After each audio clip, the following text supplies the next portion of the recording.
Hello दोस्तों, आपका स्वागत है रिटर्नर के 6th एपिसोड में। तो एपिसोड की शुरुआत होती है वहीं से जहाँ पर हमारा पिछला एपिसोड खत्म हुआ था।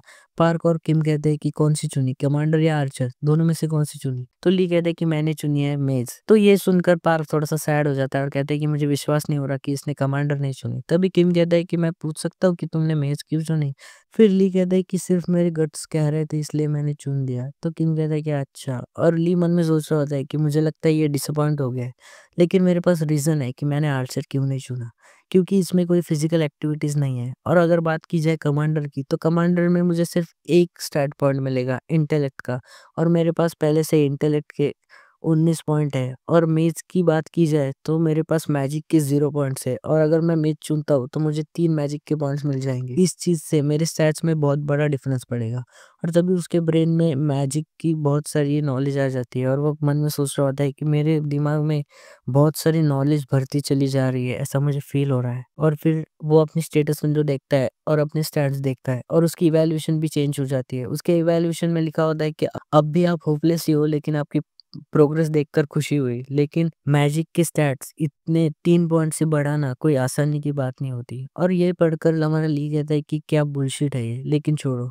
कुछ कोई बात नहीं, आपके लिए तो ठीक ही है। तभी वो अपने पार्ट से कहता है कि तुम्हारा क्या होगा, तुमने अपनी क्लास चुनी या नहीं। तभी पार्क कहता है कि मेरी मतलब मुझे शील्ड और प्रीस्ट की क्लास आई है, मुझे समझ नहीं आ रहा मैं दोनों में से कौन सी चुनूं। तभी दोनों किम और ली दोनों एक साथ कहते हैं कि शील्ड मैन। फिर पार्क कहता है कि प्रीस्ट भी तो अच्छी है। फिर दोनों वापस कहते हैं शील्ड मैन कहा ना। फिर वो शील्ड मैन चूज कर लेता है, और ली कहता है कि हो गया चूज करके। तभी पार्क कहता है कि हाँ हो गया, जैसे कि तुमने कहा था। फिर ली कहता है कि नाइस, गुड जॉब, और मन में कहता है कि अब ये ऑफिशियली मेरी एक मीट शील्ड है।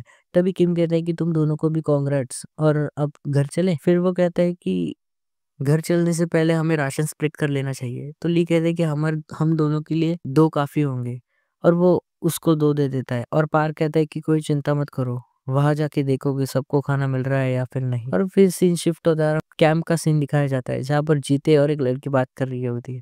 उस दूसरी लड़की का नाम है हायंग। हायंग हमारी जीते से कहती है कि हमारा किम कहाँ पे चला गया, मुझे उसकी चिंता हो रही है। तो जीते कहती है कि उसकी चिंता मत करो, वो वापस आ जाएगा। और उन दोनों में कोई बात चल रही होती है, और तभी उन दोनों के बीच में एक भिखारी उससे ब्रेड माँग रहा होता है। तो जीते कहती है क्यों, तो तुम्हें कुछ चाहिए? और वो उस ब्रेड के 2 टुकड़े करती है, और एक हमारी हायांग को दे देती है, और एक उस भिखारी पर फेंक देती है, और कहती है कि तुम जैसे यूज़लेस लोगों के लिए ये नीचे गिरा हुआ ब्रेड ही ठीक है। तभी हमारे तीनों हीरोज़ कैंप में एंट्री मार लेते हैं, और ये देखकर जीते भाग के किम की तरफ जाती है और कहती है तुम तीनों में भी बहुत अच्छा काम किया, ये मुझे दे दो। फिर किम कहता है कि थैंक यू, यहाँ का काम ठीक तो चल रहा है ना। तभी वहाँ से बाजू में से एक लड़का अपने पुलिस से कहता है कि क्या मैं आपसे परमिशन मांग सकता हूँ कि आपके हाथ का वजन ढीला करके आप मुझे ये सामान दे दें। तभी ली उसको इग्नोर करके आगे चला जाता है, और पार्क उससे कहता है कि क्या आप सच में इनके साथ कुछ भी शेयर नहीं करने वाले। तभी ली कहता है कि मैंने कहा था ना कि मैं यहाँ पर चैरिटी वर्क करने नहीं आया। तभी पार्क कहता है कि हाँ पता है, लेकिन ये अच्छी बात तो नहीं है ना।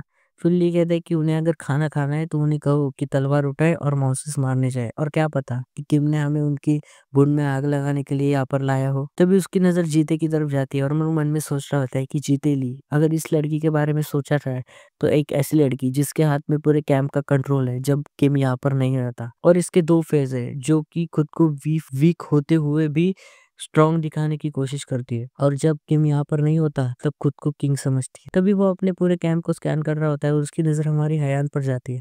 तभी वहाँ पर वो काम कर रही होती है। तब उससे लड़का एक कहता है कि जल्दी जल्दी से काम करो, मैं कह नहीं सकता कि मॉन्स्टर्स कब अटैक कर देंगे, और स्पेशली तुम हयान, तुम बहुत स्लो काम कर रही हो, रोने और चिल्लाने से कुछ नहीं होगा, जल्दी जल्दी काम करो वरना आज का खाना नहीं मिलेगा। तभी वो उसको देखकर मन में सोच रहा था कि हयान चल, मैं देख रहा हूँ कि तुम्हें यहाँ पर कैसे ट्रीट किया जाता है। तभी हमारा ली पार्क से कहता है कि वो कल की तुम्हें हयान जंग तो याद है ना? फिर पार्क कहता है कि हाँ याद है, वही ना जिसे हमने बचाया था। फिर ली उसे वो खाने का राशन का पोटला देता है, और कहता है कि जाओ ये उसे दे दो और उस पर नज़र रखो। फिर पार्क कहता है कि हाँ ठीक है, लेकिन ये अचानक क्यों? और वो कहता है कि ठीक है, आप मुझ पर छोड़ दो, मैं समझ गया। तभी ली उसकी तरफ देखकर मन में सोच रहा बेचारी हयान कि तुम्हें कितना अकेला लग रहा होगा, हमारी वजह से तुम अभी जिंदा हो, है ना? और अपनी डेविल स्माइल देता है और कहता है कि हयान, तुम्हें तो यही लग रहा होगा कि वो लोग जो उस अपने लोएस्ट में होकर भी हमें मदद करते हैं, तुम उनके लिए बहुत आभारी होगी, लेकिन तुम्हें ये नहीं दिख रहा कि हम कितने ट्रस्टवर्दी हैं, तुम्हें तो हमसे बहुत लगाव हो गया ना, लोग हो गया होगा ना। तभी हमारा पार्क उसकी तरफ जाता है और कहता है कि हे हयान, और वो कहने ही वाला होता है तभी वो नोटिस करता है कि अब हमारी हयान के बाजू में एक लड़का बैठा है और वो अपने हयान से कहता है कि ये लो, ये तुम्हारे लिए है। तो हयान कहती है ओह थैंक यू, और फिर लीव उसकी तरफ देखकर कहता है कि एक सेकंड, ये बुड़बक कौन है? और यहीं पर हमारा ये वाला एपिसोड खत्म हो जाता है। Thank you.